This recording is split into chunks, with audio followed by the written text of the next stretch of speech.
Singapore's total fertility rate has dropped to a historic low of 0.97 in 2024, sparking urgent conversations about the future of the nation. But this isn't just a number, it's a signal that something deeper is happening. Behind the statistics are real families grappling with tough choices, economic pressures, and shifting priorities. Decades of policy decisions on housing, employment, immigration, education, and caregiving have all played a role in shaping today's fertility crisis. Inspired by the writings of Liang Shihian, we'll explore how these interconnected factors have led to a shrinking future for Singapore and ask, what kind of society are we building and for whom? Let's begin by understanding the true cost of raising a child in Singapore.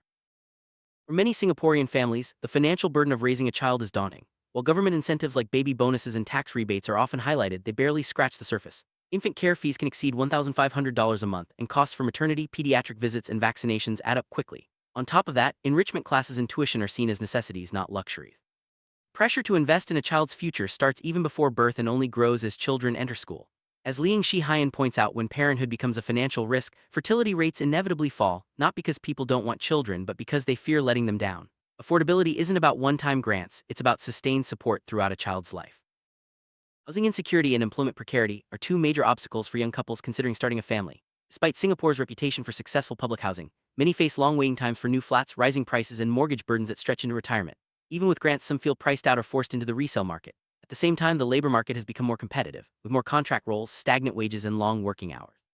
These challenges erode confidence in family planning as parenthood requires not just income, but also time, flexibility, and job security. Without stable housing and supportive employment, many delay marriage and parenthood, deepening the fertility crisis. Beyond economics, social expectations and policy gaps further complicate the decision to have children. Singapore's education system is rigorous, but the pressure to perform academically can be overwhelming for both parents and children.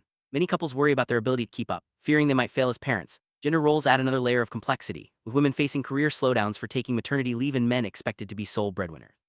Migration policies, too, have created a sense of crowding out, where locals feel sidelined in jobs and housing.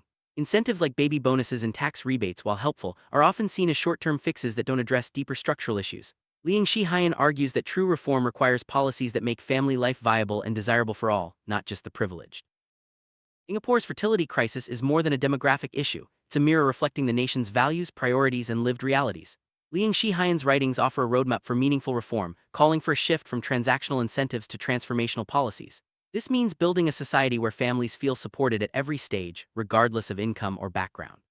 It's about ensuring that housing, employment, education, and caregiving policies work together to make family life both viable and joyful. If Singapore wants to reverse its shrinking future, it must create an environment where children and the families who raise them are truly welcomed.